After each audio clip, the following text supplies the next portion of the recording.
Anyway, welcome everybody, and of course February is romance month, isn't it? When ladies should be garlanded with red roses, but not in my house. But anyway, romance is not dead, and I'm very happy today to introduce Helen Kelly, who is our guest author, and she writes romantic novels. And to start with, she's going to read a chapter from her first book. Yep. So my first book was called A Special Place. I wrote it because I have a special place, and I wanted my first character to have her own special place. So this is chapter 1.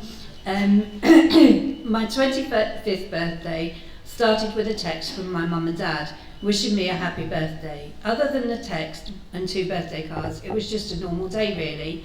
I had no other plans for my birthday, so after work I decided to visit the local pub for dinner.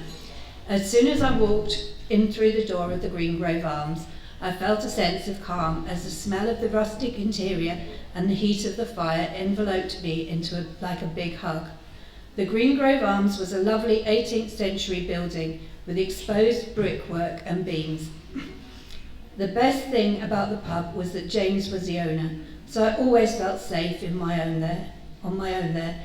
After ordering a glass of white wine and a lasagna for dinner, I moved to a quiet table and got my book out.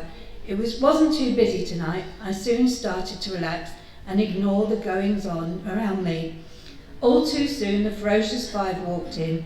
I hoped beyond hope that they wouldn't notice me, but oh look what the cat dragged in, little Lacey lonely, I heard Sarah say. I turned away from them, pretending I didn't hear. Not all of them were that bad. Sometimes I'd bump into Jane and her fiancé in town. She would always say hello, and we'd have a lovely chat, although I wasn't sure dear Sarah ever knew about that. Sarah continued, don't you have any friends? You're here sitting all by your own with a book. If it wasn't me, I would stay at home. I wouldn't want people to know I was so lonely. Debbie cackled and added, why would anyone want to be friends with her? It's not as if she's good at anything, and who would want to be able to listen to that voice for more than a couple of minutes? It just grates on you. Bethany gave a girlish laugh. I half expected her to have lost it by now. She's probably sick of hearing her own voice. Together they laughed, except Jane, and as I looked up, I saw her mouthing sorry at me. At that moment, James appeared, smiling at everyone. Evening, everyone. Thanks for meeting me here, Lacey. I'm sorry I'm late. Ladies, I'm sorry if you were going to ask Lacey to join you, but we have important things to talk about. I hope you can do without her. Sarah huffed and led the rest of her gang away. Meanwhile, James sat down as he placed another glass of white wine before me, alongside a pint for him. Pinot Grigio, my favourite. Thanks, James, and thanks for saving me again, though I don't remember arranging to meet you, although it is possible that I may have forgotten, and if that's the case, I'm sorry if I've forgotten, I whispered. Don't worry, we didn't have anything planned, he said, and with that cheeky smile of his. Now what were you doing out on work night? Normally you stay at home working on your event business. James knew that, as well as working full-time, I also ran an event business called Especially Yours. I felt like having a glass of wine, you know me. I won't drink on my own at home. Are you not working tonight, or are you pulling one over on the boss? I've heard he can be pretty mean. I tried to joke with him. After all, he was his own boss and the owner of the pub. Aha, you know me well. I like to push the boss's buttons, he replied. James. Although tonight was my night off, I quickly popped into the pub to make sure everything was running smoothly and to sort out the wages, but nothing went according to plan. There were problems with the delivery, which meant I didn't get time to sort out the payroll. Just as I was about to lock the office and leave for the night, I received a text from my cousin Jane. Jane, are you at work? Sarah saw Lacey at the pub. Sarah is in a foul mood. Thanks, I'm on my way. No one knew that Jane had been texting me for years to warn me when Sarah had Lacey in her sights. Sometimes I'd get there in time to curtail Sarah's attacks. She had been doing this ever since Lacey had arrived in the village. You would have thought over 20 years of being a bitch would have tired Sarah out, but clearly not. We still don't know what it was that made Sarah react to Lacey the way she did, but it had gone beyond a joke. I wended my way through the pub and spotted Lacey sitting at the regular table. Just as Jane had said, Lacey was there opening her big mouth and letting the words run out. Although I couldn't hear what she said, I was sure it wasn't very nice. I approached the table, smiling at everyone, ready to shut her down. Lacey gave me a confused frown. I ignored it and struck up conversation. It was really unusual to see Lacey out and about during the week. I could tell there was something she wasn't telling me. That night went by quickly and we sat and chatted about work and the people we knew. As she excused herself briefly, I accidentally noticed a message on her phone, her brother wishing her a happy 25th birthday. In my flat above the pub, I had some gifts for Lacey, and I had bought her a while back, but never had the courage to give her. Luckily, they were all wrapped up and ready to go. Before she got back from the ladies, I had a quick look around to see if Sarah and her girls were still there, but they had already left. Lacey appeared before me and pulled her handbag onto her shoulders. I need to go, James. Thank you so much for being my company tonight. I really appreciate it. Lacey had switched back to the tense version of herself. If you hang on for a couple of minutes, I can walk with you. I need to drop something off further down the road from you anyway. She reluctantly agreed, so I ran up the stairs to grab the gifts. Thank you, that's lovely. So, I suppose my first question really is, why do you write romantic fiction? What appeals about writing romantic fiction? I don't know really. I read so many different books, and I think the thing is I just like the escapism of it all, and I don't know. There's just something in them. They give me a sense where I can just disappear into another world, and they're easy to step away from my normal life and think that I don't have to concentrate on anything. Yeah. And even reading it and writing them, they're so much easier to just step away into. I don't need to think so much. Whereas when I read mystery books and science fiction books, because I read so many different genres, it's harder to do that. And I just like the fact that you can read them at any time. It doesn't matter if you're sitting in a restaurant or a pub or something, and it's the same with reading and writing, and that's why I like reading and writing them both. Yeah, but presumably you have to, like all books, you have to have a plot. You have to know what's going to happen to your character. Yeah. Do your characters ever surprise you and turn around and say, I'm not doing what you want, I want to do this thing? Oh yeah, all the time, all the time. The especially in New Beginnings. I mean, not so much the first book, because I had that plotted out so much, because I had that idea in my head for about 3 years before I actually thought, no, you are going to sit and write this book. You have to get it out of your head.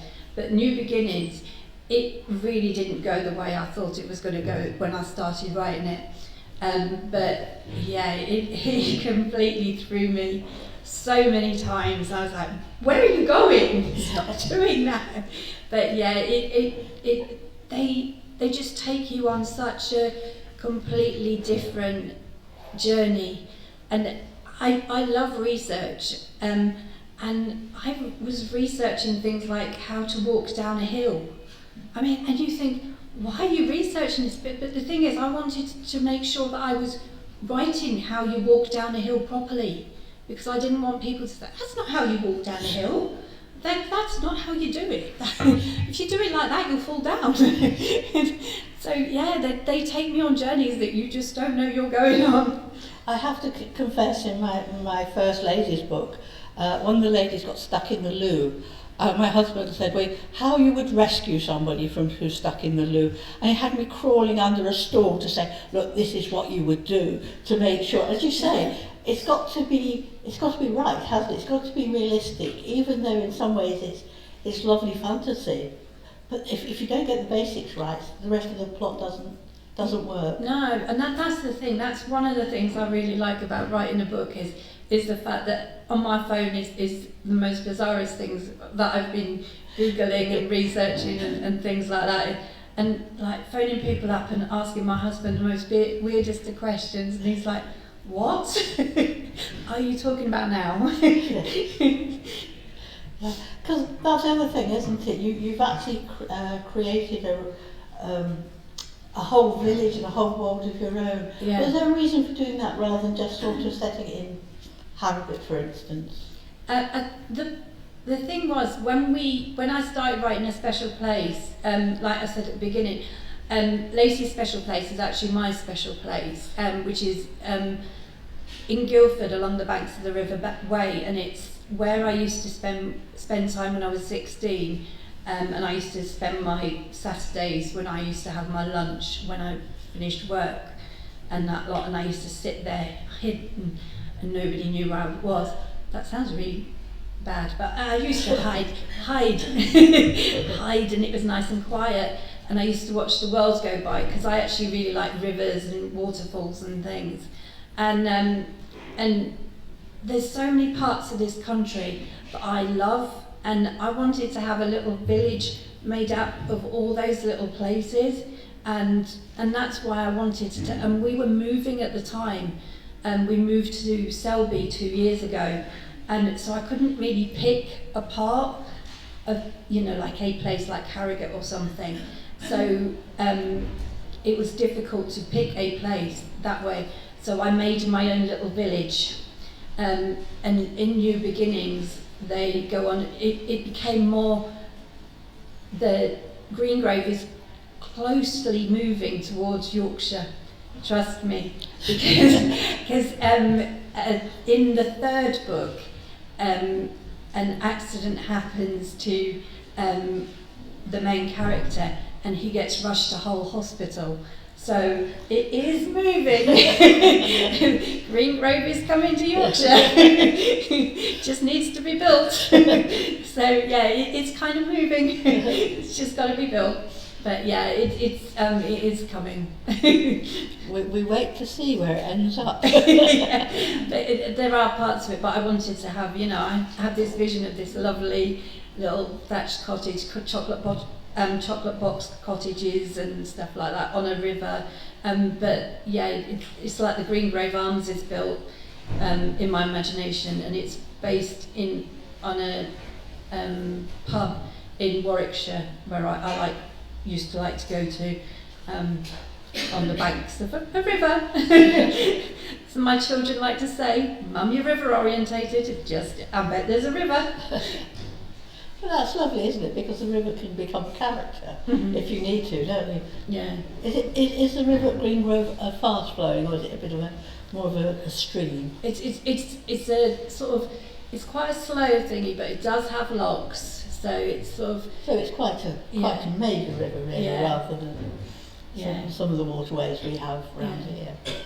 So, well, thank you. Moving on, because I have questions so I don't forget what I'm asking. One of the perks of being a romantic novelist, or even any novelist, is that you get to create your ideal man. I'm being cheeky, because I'm good at being cheeky.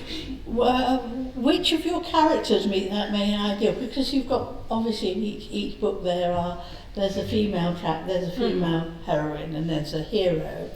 So which of your characters? It's funny, they're all my ideal man. I love writing about strong women and I love writing about strong men. And there's parts of each character that, male characters, that I like the best. And for me, it's having someone that is there, not just as a protector, but someone there that will stand up for you and accept you for who you are, and who will, the words have escaped me. But in your corner, so to speak. yeah, in your corner, and will be there and will not necessarily say yes miss, no miss, but will sort of be there, and if you make a decision they will be there and they will stand there and say, okay, yeah, I can understand why you've come to that decision, if you like.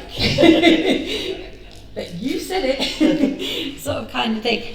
But will be as your champion, and but also, yeah, like be there as your guard and your corner, but also to be there to, you know, comfort you when it all goes wrong. And I think that's what anyone ever wants out of someone. And for me, it's personality over anything else. And this is one thing that really intrigues me with writing romance. How do you manage writing the romantic scenes or the sex scenes, depending on how you? Because I've tried, and I find I've ended up in hoots of laughter and failed miserably, which is probably not good, and which is why I'm not a romantic novelist. It's hard. My children refuse to read the books. Oh. My children, my eldest daughter actually does my social medias, refuse to read the books.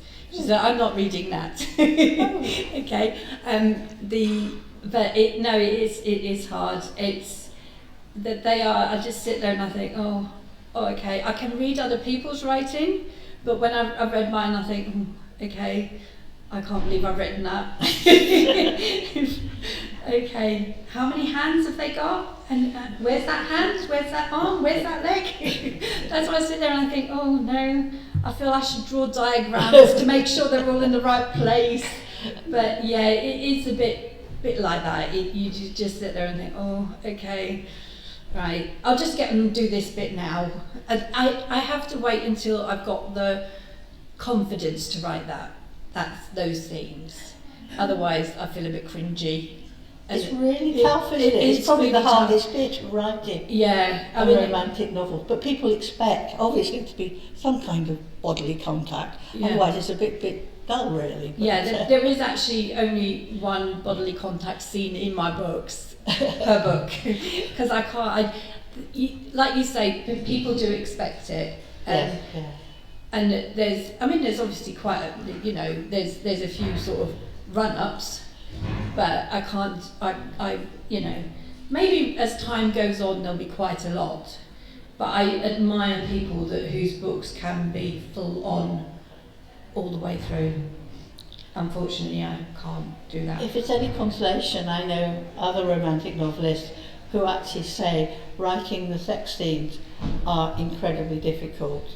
And I can think of a couple of very prolific writers, and they still struggle with the sex scenes because, by and large, and perhaps it's different for you, it's outside most people's normal. It's a heightened sensation, isn't it? Rather than the day-to-day sort of married with children, animals, and all the rest of it. Yeah, and also as well, you've got to think about the fact that who's reading it. Yeah. And that's the thing, and also as well, it's the reader's perception of it as well, and the age of the reader, and things like that. And it is hard. It's unbelievably hard, because you don't want to be too graphic, but you don't want to be not graphic enough. So you've got to try and get the right balance, and that's one of the hard things. Yeah, undoubtedly. So, but romantic novels, they've had a bit of resurgence recently, haven't they? They're becoming incredibly popular again. Mm-hmm. So do you think one of the attractions, and maybe some of the people here have their own opinions, one of the great joys of reading a romantic novel is you can lose yourself in it, and that hero could be your hero, or heroine if you're a gentleman. Do you think that's one of the attractions for readers? Yeah, I think so, and I like I said, I think as well that they are quite easy to, well, for me, they're quite easy to read, and I don't need to necessarily think about it when I read them. I don't need to put my brain, however good or bad it is that day, into reading them. I don't need to sit there and think, right, okay, who's following who, and who's chasing who, and what did that victim do to do that, and stuff like that. So it's one of those, it's like an easy read. I mean, I'm probably really annoying every romance writer in the world now, but for me personally, I find them an easy read, and I find that their escapism, and that's what I like about them. And also, they feel good. They really do. They make you feel good. They sort of make you think, okay, it's not all bad. Yeah. The crime writer MC Beaton, who wrote Agatha Raisin and Hamish Macbeth's crime stories, and they too, although there's always a dead body, they're always very upbeat. But in an interview before her death, she actually said, just because a book is an easy read doesn't mean it's an easy write. Would you agree with that? Oh yeah, yeah, definitely.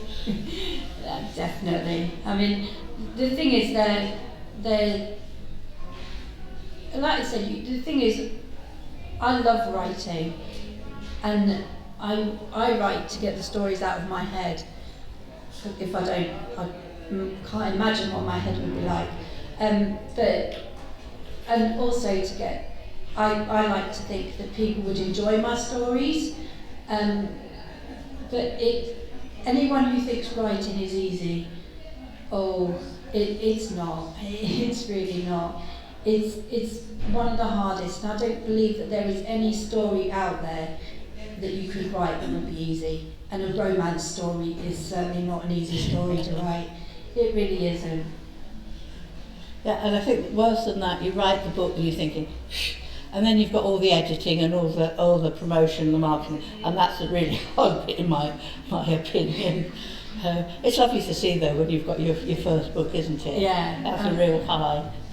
That was. I mean, the thing is that first book, and then the second one came along, and the third one's now just gone in to be edited, and that's. I just sit there and I think, I can't believe that. I just can't believe that. It's unbelievable. Yeah. So how do you? I know you've told me that your third Greek novel is gone for editing, so it's just about complete, and you've got a fourth one bubbling away there. Yeah. So how are you doing? Are you just taking particular characters within your village? Do you feed them through the later books? Do they still make the occasional appearance, or is it once they've been in one book, that's it? They've done No, their... they all make an appearance throughout. Yeah. So book one was Lacey and Jane. Yeah. James's story. Book two is Jane. Who's James? This is where life gets quite complicated. One of the things I will say, if you're a writer, do never ever ever start calling people names that are similar, because I got really confused. Because James is Jane's cousin. That's good, but that was really clever.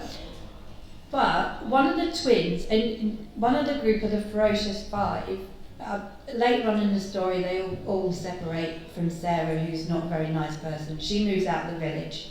That's a spoiler alert. In book 3, Dawn and Debbie, who are twins, see, don't make that mistake. Dawn is the main character in book 3. In book 4, Debbie is the main character. So you don't ever make the mistake of calling people by similar names. This sounds like bitter experience. It really is. Because I sat through writing book 3, changing the name of Dawn and Debbie so many times. Even though I knew her name was Dawn, but the amount of times I called her Debbie was just unreal. Oh dear. But yeah, so, but all the way through, and James's mum makes so many appearances. Aunt May, she makes a lot of appearances, because on a Saturday afternoon they always have a barbecue around her house.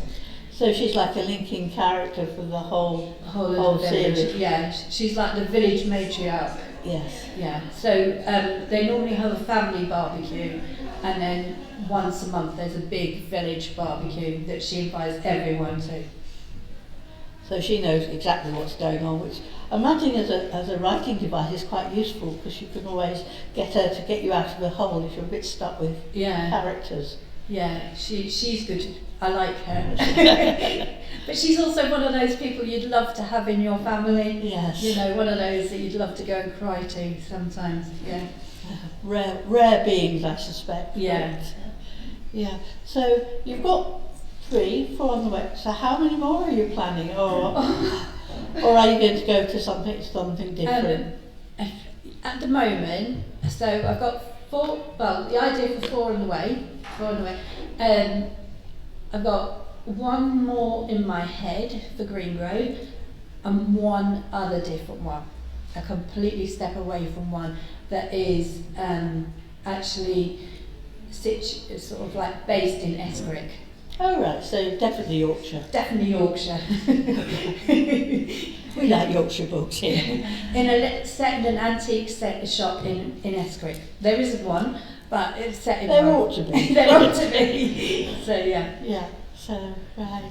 And how do you write your books? Do you have a nice routine? Do you sit down, or are you sort of...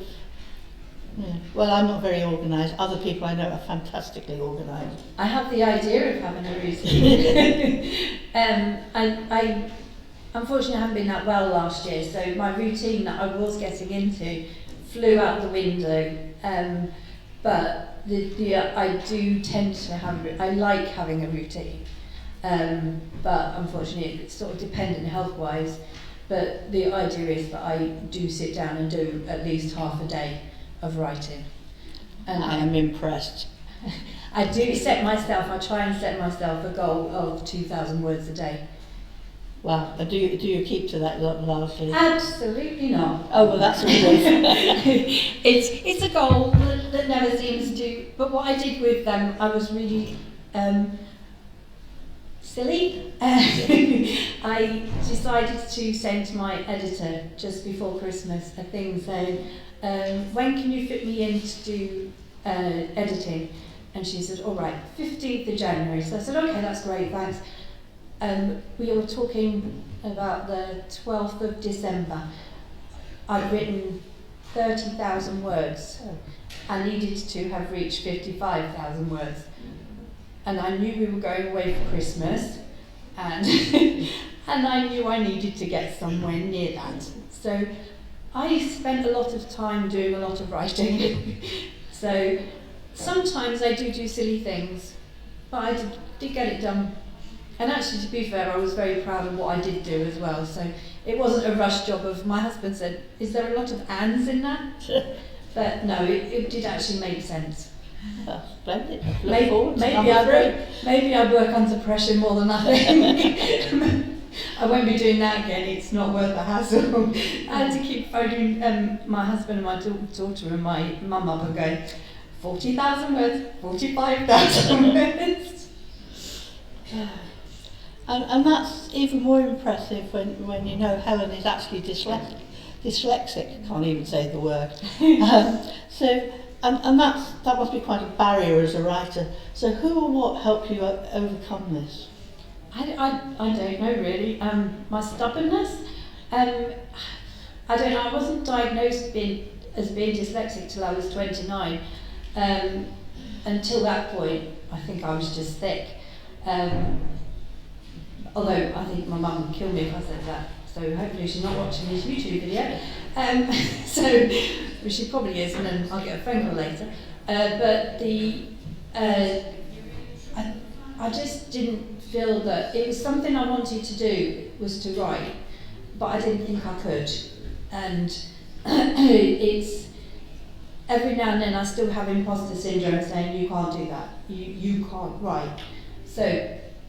And I still get upset now thinking about it. So I think the thing is, it wasn't just my doggedness and determination to be able to do it. And so I don't think anyone really necessarily, other than my family, just my family sitting there encouraging me and saying, you can do this. And the people that have said, actually, no, that's a really good book. What you've written is really good. You've got the story, you've got everything. You know, it's really good. That just the encouragement of people buying it and saying, it's really good. Look at where you've come from, and that's what's helped. You know, we were watching. Sorry, I got a drink. We were watching the Great British Menu yesterday with the Paralympics and the Olympics and that lot.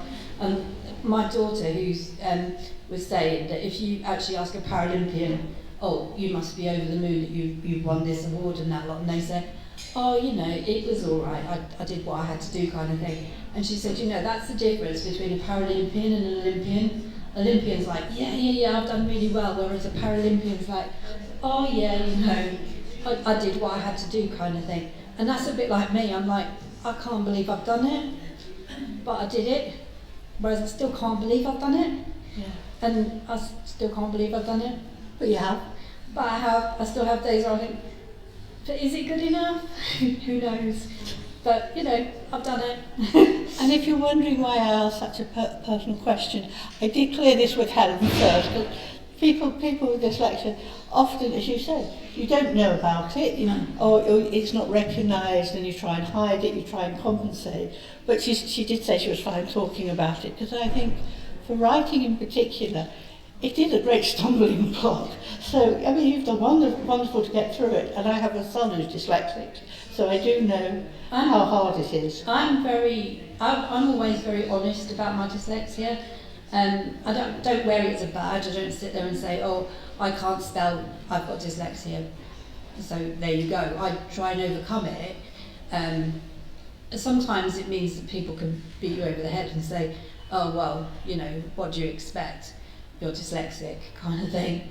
But I don't accept that. I've never accepted that.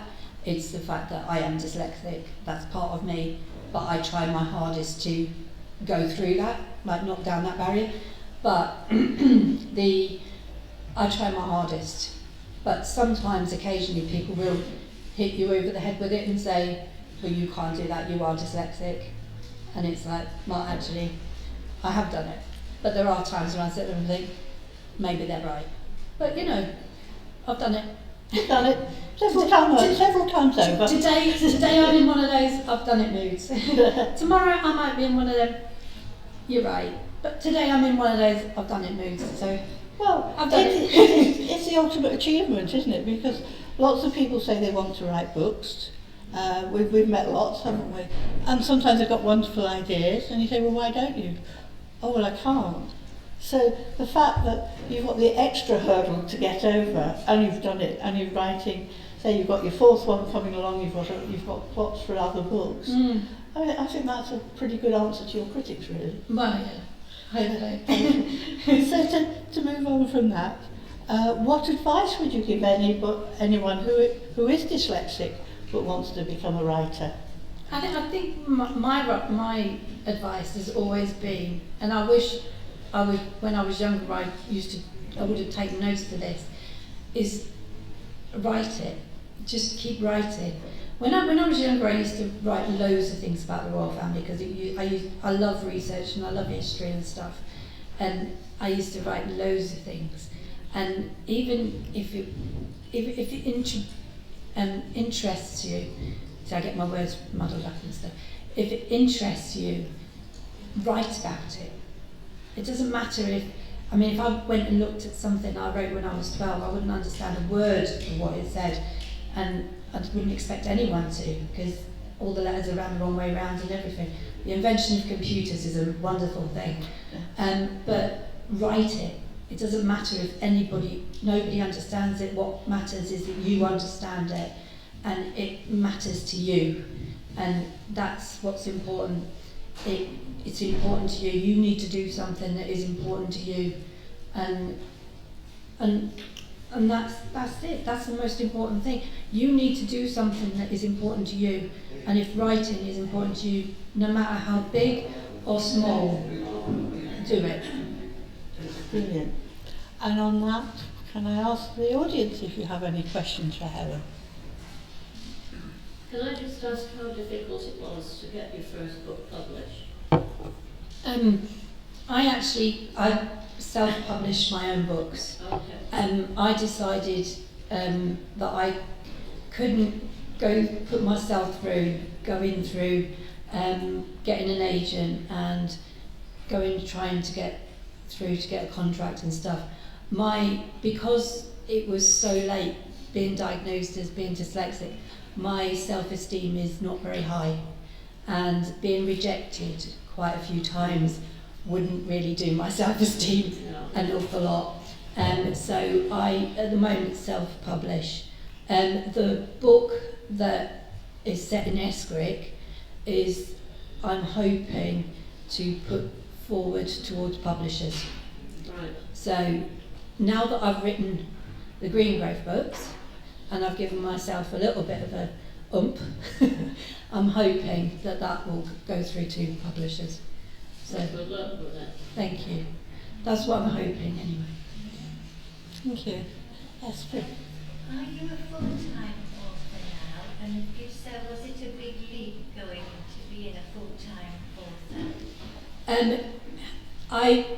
Because we were moving anyway, I gave up work anyway. So I was not working anyway. So we relied on my husband's wages anyway, but it's always a thing, because I pay to have my books published. That's the biggest thing. It's like before I came in, I had a lovely bill for the covers, the front covers, and that's £700 for two of the front covers, and then to have the books edited. For the first lot of editing is £700, and then they'll be edited again, which will be another £700. So, and then they'll be formatted, which will be another £700. And when you sit there and you think, I'm not going to get that back. So that's the thing you take away when you're being a self-published is the amount of money it costs. And I'm lucky I have a husband that will support me in that, I think you've got your own hero. Yeah, definitely. He has his moments. I'm not going to big him up too much in case he watches this too. Is he building himself up to his next period of overtime? Yeah. Bless him. No, he is really good, and the poor man, he has to sit there and read them as well, because when I have them, I write them, then they're professionally edited, and then I read them, and I can't tell whether or not a dot is in the right place or an exclamation mark is in the wrong place or whatever. So I make him read them. Now, he's not a lover of romance books. We have to be honest. My husband, bless him, wouldn't know one end of the romance to another end of the romance. And these books, they're not written on him. They're not based on him, poor man. So so he has to read them. Luckily, he says because I did a master's in history, and he used to read them as well, and he said he hated reading them, and he says he'd rather read them now than read these. So, Oh, wow. You like to keep him involved, though, otherwise he'd feel left out, wouldn't well, he? that's what I'm thinking. Yeah. Sounds a good excuse to me, anyway. Are there any more questions? Yes, Robin. I just wondered, as a self-published author, whether you'd ever considered, as well as your print self-publishing, going down the e-book route, which is very popular these days, not least because of its minimal costs, so you don't get the satisfaction of a printed book. I wonder if there's anything you'd ever thought about or explored. Yeah, both my books are on Amazon and stuff like that, on the draft to digital and stuff like that. So they are both on e-books. Yeah, it works out better, and put it that way. Yeah, like you say, that it makes them more cost effective as such. So yeah, they're more amenable to me. So yeah, they're definitely. There are some publishers now that they just do e-books now. rather than do paperbacks. I don't know how I feel about that. It's not a real book till it's got a cover. No, I mean, although I've got a Kindle and I love my Kindle to Yes, bits, and I mean, my Kindle's in my bag now, and I quite like the fact that it allows you to go everywhere. I like the fact that I can still buy a paperback. And what I do is, if I really enjoy reading the book on Kindle, I'll buy the paperback. All right. So I'm still loyal. Well, I have to say, but this is purely because I do the blog for Book and Beverages. I do what I've been reading this month. And some of the books are on Kindle, but of course if you read a lot of books like I do, I only pick out 3 or 4, I don't everything I read. But if it's the first book I've read that month and I haven't written my review immediately, it's really difficult to go back on Kindle to say, hang on, was that quite like that? But if you've got a proper book with a cover, it's so much easier. Yeah, totally agree. Here's for real books. Can I just ask how you go about promoting your books? Once you've got them, I guess you get a crate of books delivered. Yeah. How do you get them from there into the shops? That's quite hard. Yeah. It's basic. I mean, they're very hard. Beg is basically the thing. It's Waterstones. That you have to put them on this website called Gardeners. You have to ask them permission to have your books put on there, and they'll agree. Waterstone. Then you have to fill out a form to have them so that Waterstones will distribute them. And only then will, I mean, correct me if I'm wrong here. It sounds very possible. I know Yeah. Waterstones are And then very difficult to get into if you're an indie. Waterstones then won't actually put them on their shelves. You could go in and say, have you got a special place by Helen Kelly? And they'll say, yes, we can order it for you. Right. And then they'll order it that way. Right. Other bookshops, like independents and stuff, then you email them or pop in or send them a letter or whatever and ask them if they will have your book. But even so, they're really hard as well. Some will say no, it's not what they're looking for or whatever. I think it depends. Sorry. As I say, Shelf space is tight, isn't it? Yeah. Yes. Yeah. I mean, some bookshops are really good. So, for instance, the Little Ripon Bookshop, they are very independent author friendly. I know because they've got a couple of my books up there. And they will take sort of half a dozen on a sale or they'll give you the money when they send them. Other bookshops are much more, no, it doesn't really fit in with what we do. Even the independents can be quite sort of, no, it's not what we want. So it's very, very tough out there. Mm. And then we social media, do Instagram, Twitter and Facebook and everything. It's just getting wherever you can, and it's just a case of just getting everything out there.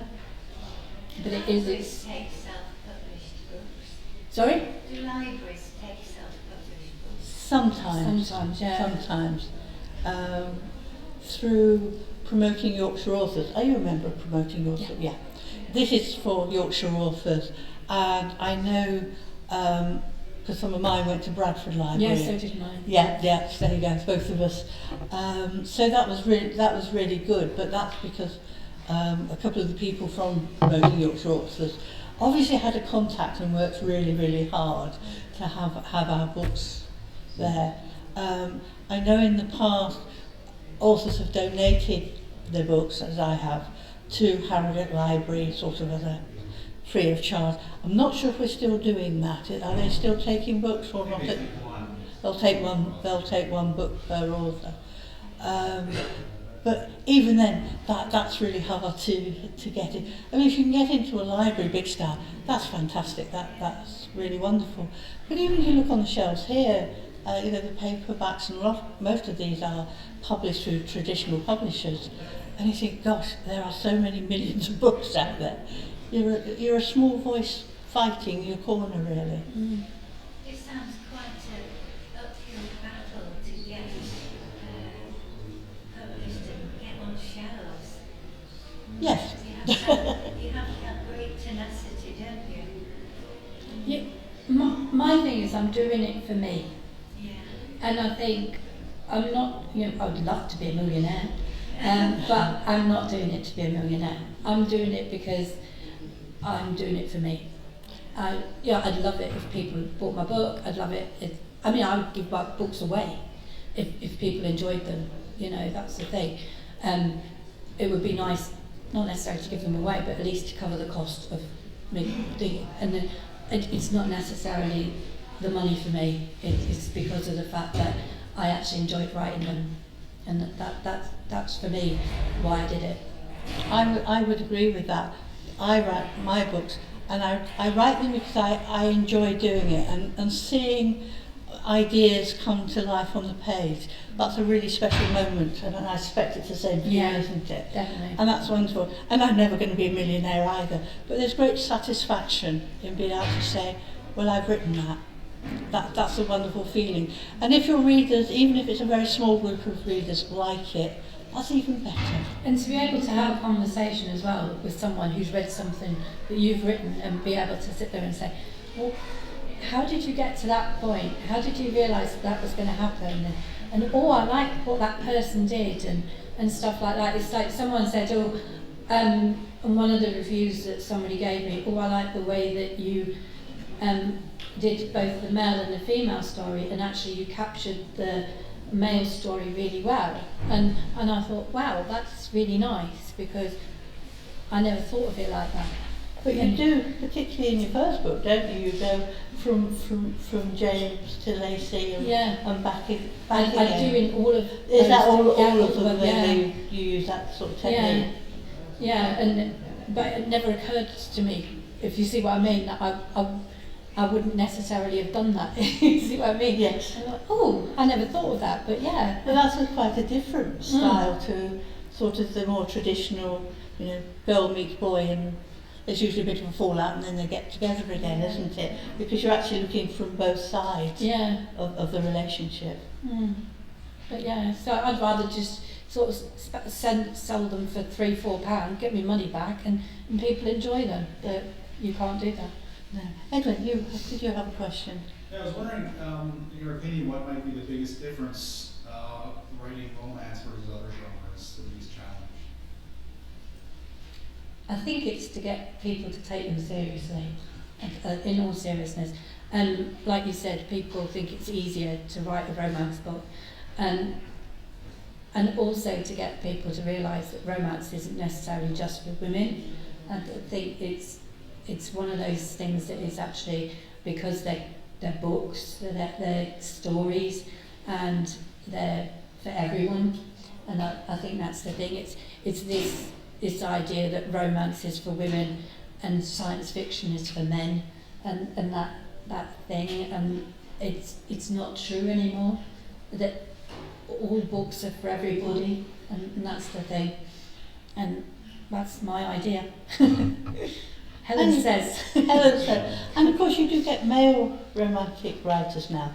I mean, they tend to keep a little bit more under the radar. But for instance, I'm trying desperately to think what his real name is, but he writes as Emma Blair, who some of you may know his books.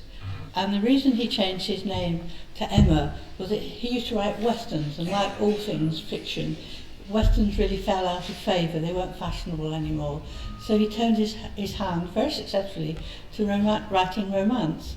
But his publisher at the time said, it has to be a woman, so he stuck with it. And the gentleman is now 100. And I don't think he writes anymore, but there are perceptions. That works the other way though, doesn't it? Yes. Sometimes female authors put a man's name to their work because they think it's not acceptable for a woman to write that. Yeah, or they might put a sort of name which could be either, don't they? A sort of a middling type name that's either or. I have a sister called Beverly, for example, and that's a really useful, or a Leslie or something like that. It's really, really useful way of name. Are there any other questions? Well, thank you very much for coming. I hope you've enjoyed it. And thank you, Helen, because it's been great fun. Thank you.